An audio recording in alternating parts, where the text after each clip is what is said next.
Good afternoon, everyone. Welcome. Good to see you, Margaret. Going to call the Transportation and Infrastructure Subcommittee meeting to order. I believe item 2 is information only. It's the attachments we have. It's an update on the latest from MAG, RPTA, etc. Items 3 and 4 are for information and possible action. I believe are presentations due, or is this consent? Presentations are due. All right. Then, Maria, I invite you to the table to talk about Operations Control Center and Data Collection Services contract. Madam Chair, members of the subcommittee, with your direction, we issued 2 requests for proposals. We'll handle them separately. So the first one is for our Operations and Control Center, and the next one is for our North and South Bus Service operations contract. Jesus Sapien, Deputy Public Transit Director, will walk you through these. Okay, thank you. Good afternoon. Thank you for having us.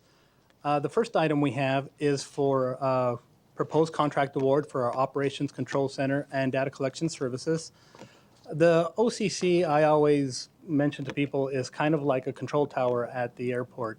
It oversees communications and vehicles that are in service. All of our buses have GPS in them, but they also have a lot of onboard technology that allows the monitoring of the service in terms of how our bus is doing relative to the published schedule and what kind of communications need to happen. They handle all sorts of things. So what this Operations Control Center sees is 70% of our service. So that is all of the service that comes out of our North and South transit facilities. As Maria mentioned, with your direction, we issued an RFP for this in September of last year. We did receive 3 responses from different transit firms, and we established an evaluation panel to go over those. And we did that for several months, and what we have for you today is an award based on those, a proposed award based on that evaluation panel's recommendation. This contract is scheduled to start July 1st, the same time as you'll see our next item that we have on the agenda. So what we did is that we issued the RFP with different evaluation criteria in terms of what are the firm's experience, their knowledge of the systems that we use, their knowledge of operating similar sized services, data collection that we are required to do by the FTA, all of those things that we are required to do in terms of putting the service out on the street and ensuring communications happen between the Operations Control Center, our operating garages, and the bus operators that are driving those vehicles. The other thing that we did is that we did establish the price at 50% so that we can get some competition. There are several companies out there that can do this type of work, and we wanted to ensure that we got some good competition among the industry. We did receive 3 responses from Dunn Transportation, First Transit, and TransDev. And again, those were evaluated by the evaluation panel that we established. And here are the results in terms of both the price that we received and the technical evaluation that was conducted. TransDev is the recommended awardee for this particular contract. We have a 2-year base for this contract with 3 one-year options. And what we're asking for today is a recommendation for an award to TransDev for this contract. What I would summarize by saying is that TransDev gave us the highest technical score based on that review of their proposal, and they also gave us the lowest price for this contract. And so our recommendation today is that the Transportation and Infrastructure Subcommittee recommended City Council award, or rather approval to award the Operations Control Center and Data Collection Services contract to TransDev Services. Do we have questions, discussion, motion? I do not have any cards on this item. I move the recommendation, Okay. or the motion or recommendation. The staff. Hearing no questions or discussion, all in favor, please say aye. Aye. Opposed? Motion carries. You may continue to item 4. And with your pleasure, we will jump right into this one also. So again, as Maria noted earlier, we issued an RFP for our North and South facilities bus operations contract as well. Just to give you a synopsis of what this contract consists of, it's over 300 vehicles. It's 33 regional routes. So in other words, this contract not only provides services to Phoenix, but also adjacent communities.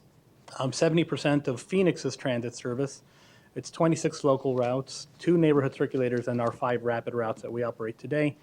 It's over 11 million miles of service, and what we see on these routes alone is over 2 million monthly boardings. This particular contract results in over 800 jobs, and that is everything from bus operators, fuelers, cleaners, maintenance staff, road supervisors, administration staff. All that together is over 800 jobs for this particular contract. In terms of a timeline, we issued the RFP in September of last year. We did receive 4 responses, and again, we established an independent evaluation panel separate from the other item that we just heard. And on this panel, we wanted to make sure that we got a good mix of individuals on the evaluation panel. So we did have staff from Valley Metro RPTA, from City of Tempe, as well as other city departments, including aviation and public works. And what the evaluation panel found was they narrowed it down from 4 proposals to 3. They felt 3 gave us good enough information and pricing to move forward. And so from those 3 individual firms, we did issue a best and final offer, as well as some questions from the evaluation panel, some areas of clarification that they wanted to know some more information. And so what we're here today is with an award recommendation for TransDev as well. The evaluation criteria is similar to what we saw in the previous item. Again, we're looking for transit firms that know this business, that can operate this much service, that are used to operating in a city this size. And another big component for us is operating natural gas vehicles. 65% of Phoenix's fleet operates on natural gas. So we want that expertise in terms of familiarity with the vehicles and the service that we put out. Again, we received responses from 3 different firms. McDonald Transit is the one firm that was not shortlisted. They were in our offices earlier this week. They just wanted a briefing. We feel that went well. We basically gave them some feedback from the evaluation panel on areas they could improve if they wish to submit on further proposals that the city issues. And these are the results. TransDev Services gave us the lowest price, and they also gave the evaluation panel rated them with the highest technical score. So altogether, they scored a 962 out of 1,000, and they also gave us the best price. Over the 5-year term, this contract is looking to be $373 million, again, for 70% of Phoenix's service.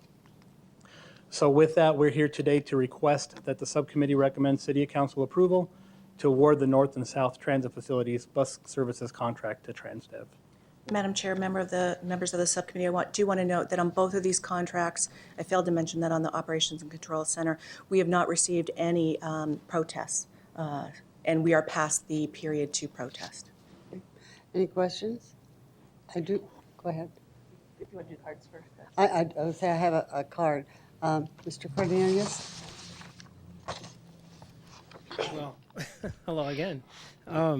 I don't particularly have an interest in any of the contractors that were put in a bid, so I don't like one any more than the others. I think that they're all sort of taking taxpayer dollars to perform a service that should be run by the public body. Some of the concerns that I have, though, not particularly with Veolia, TransDev, whatever they call themselves now, is just the bid itself. I don't know who the people are that served on this board. I can't tell whether or not, because if we just go back in time a little bit, a couple contracts ago, the city lost FTA money because they gave a no-bid contract to Veolia.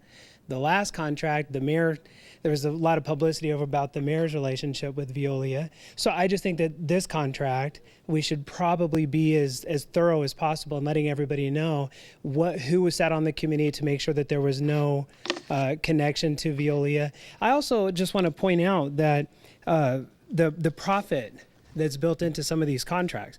If Veolia's contract is $373, $432, just a conservative 4% profit margin puts them at $15 million. And the city's budget shortfall is how much?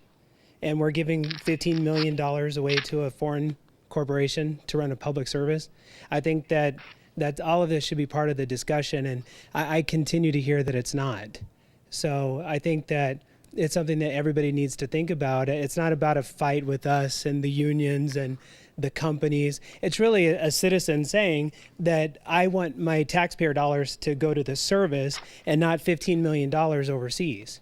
And I think that's, as a citizen, a fair recommendation before my elected leadership. And I think that when we're on strike in a few months against Veolia, because again, it just happens all the time because they want to increase their profit out of the pockets of the workers, then I guess we'll talk in a few months. Thanks. Maria, following that,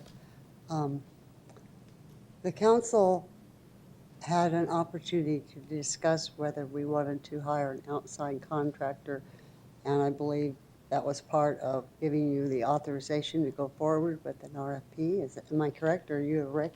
Yes, Madam Chair. We did request approval to issue the request for proposal and noted the terms, and that was back in April April of 2014. of 2014, and that we received approval from the council to go out for bid for a private contractor for this service. Wanted to verify that that was the opportunity for the discussion that he was talking about, I think, not today. Did you have a question or comment? Wanted to confirm if this will have all of the standard procedure, the standard items in our general contract. Yes, absolutely. We have existing boilerplate language now that we work very closely with both the finance department, and we have inside legal counsel that will make sure that everything that the city requires will be in there. Wonderful. And will it include the equal pay language that we developed yesterday? Absolutely. Madam Excellent. Chair, Councilwoman Gallego, it's been in the contract in some form for a long time under the federal provisions, under civil rights. We have done an initial scan of our federal 13C rules to see if there's any challenges with that and the equal rights and equal pay. And the initial scan does not show any conflict with that, so our attorney is working on ensuring that we have the boilerplate language and can insert it into the contract. Wonderful. Thank you. You're welcome. Do you have any questions? I do. What happens to those employees that are with, once the contract expires? Do they transition into this new contract, and how does that happen? So one of the requirements under this contract, and it was part of the RFP, and the transit firms that proposed on this contract are very familiar with the federal requirements that Maria just mentioned, which is called 13C. And the basic premise of 13C is that represented employees must continue their employment through successor contractors. So whether we stick with the same contractor or change contractors, anyone with an existing unionized collective bargaining agreement with the current contractor is ensured employment under any successor contract. The only individuals not covered by that are administrative staff, so clerks, road supervisors, a handful of people, but the bulk of this contract is unionized with 3 different work groups. So we expect the vast majority, if not all, employees will continue their employment with TransDev. And then, I don't see it, as those, usually when there's, well, actually it's committees, but who sat on this committee? On the review, the evaluation panel, Madam Yes. Chair, Councilman Pastor? So we had an internal staff from public transit. We had a assistant director from aviation. We had a member from our PTA who handles their financial information.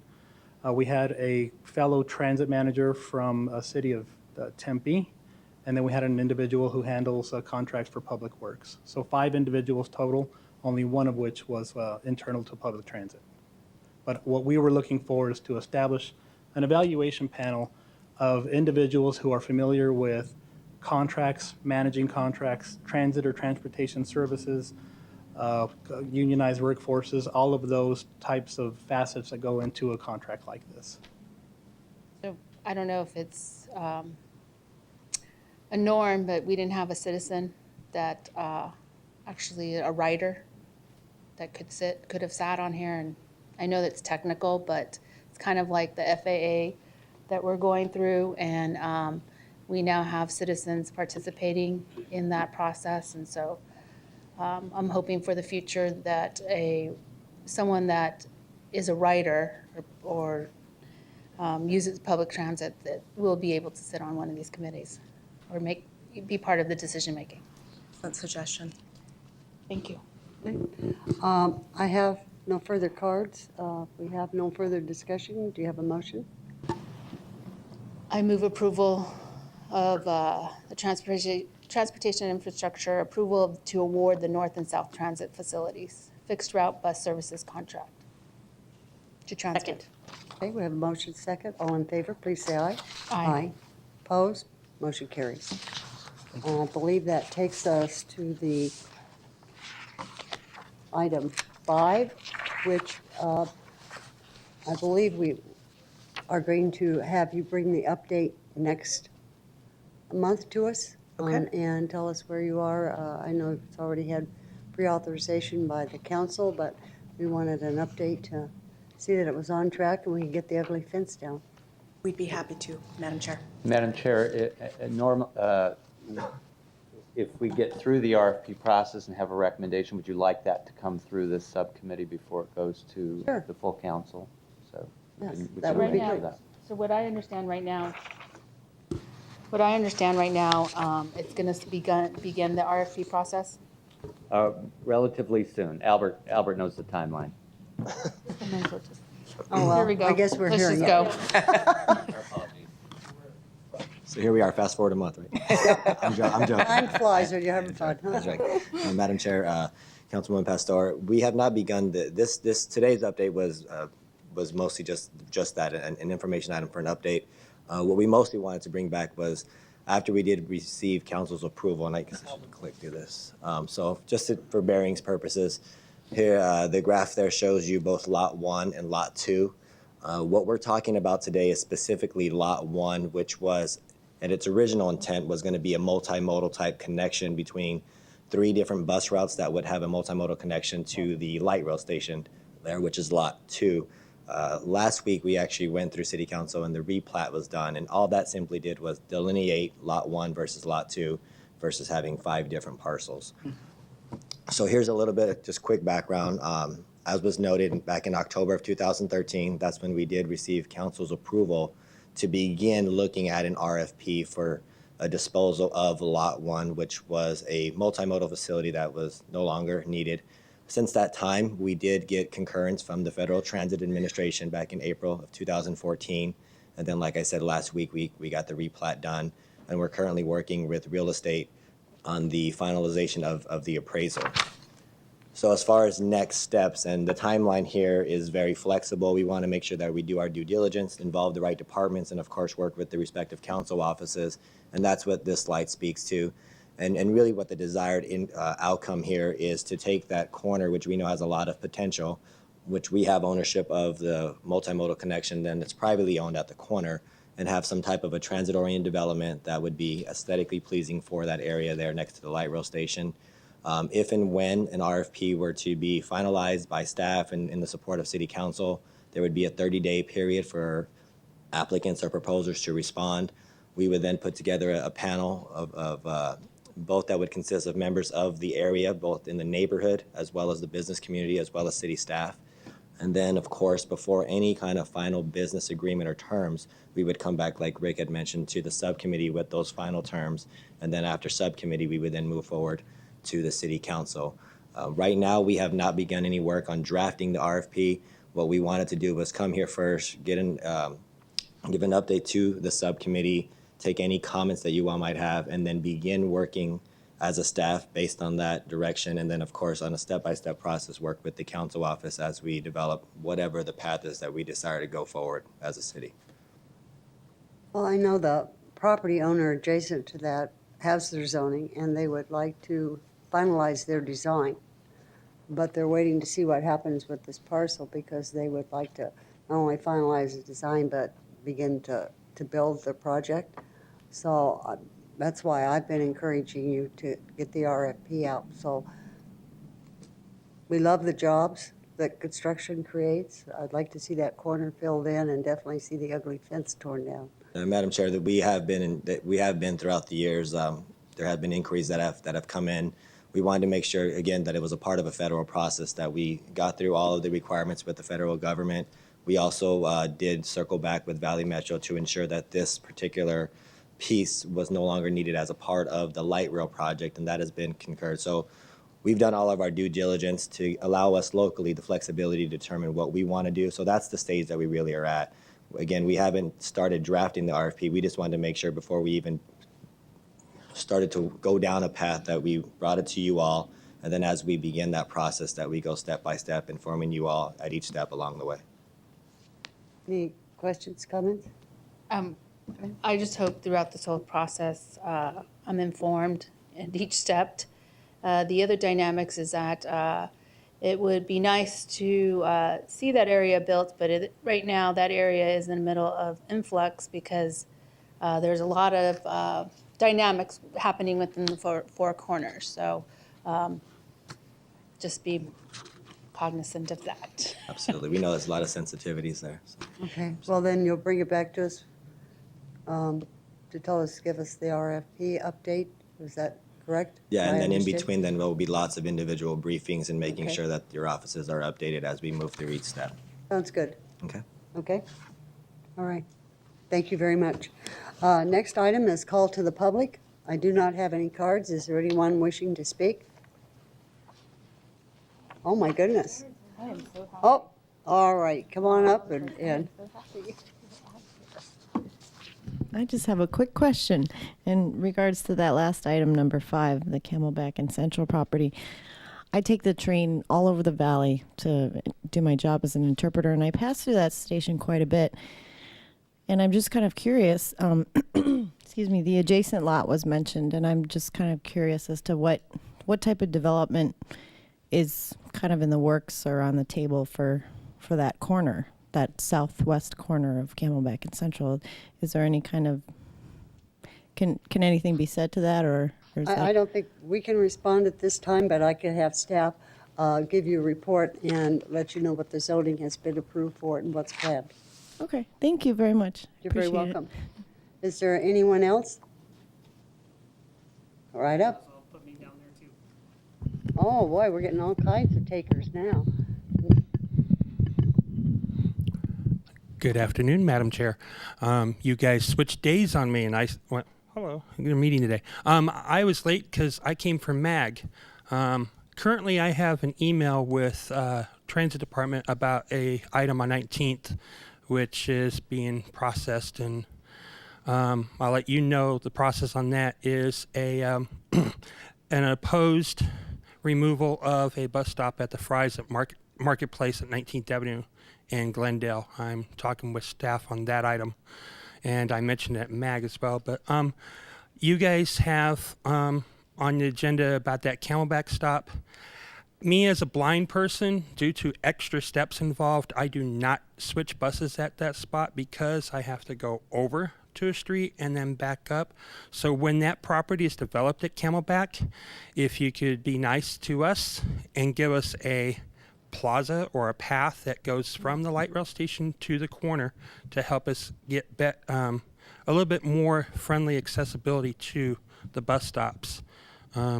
It's a double back routine to get to those bus stops. Me, I get off at 7th or some other place.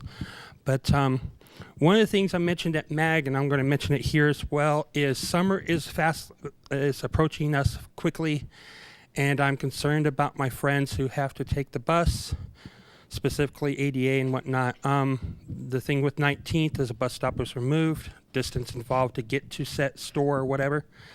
There's a lot of bus stops in the city where there's no shade, there's no shelter. And people like myself are going to choose a different store or different location to shop or eat due to no bus stops, and we have to deal with the sun or whatever. Thank you. Name and address. Howard May, currently in Glendale, used to be in Phoenix. Thank you. Mr. Cornelius? I just wanted to clear up a couple things about item number 4. Number 1, 13C, the most important thing that it actually protects is an employee's right to continue bargaining. It doesn't guarantee the jobs. Your RFP actually says that they don't have to hire the existing staff. I've read it. I don't know why nobody from the city reads it, but they choose not to. They like to continue blowing smoke. And another example is I asked who served on that committee, and I heard titles. I didn't hear names. And the reason I wanted to know names was because we have this overwhelming concern that there's going to be a strike coming up. And how do I know that?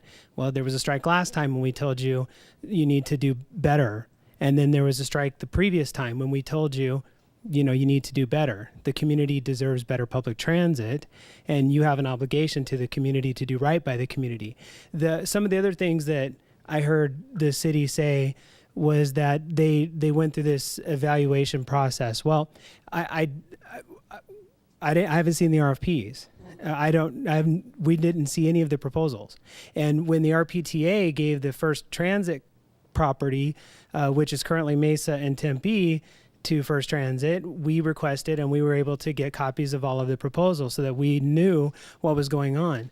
The other thing that they said that I found troubling was that they retained all the staff. That's not true either.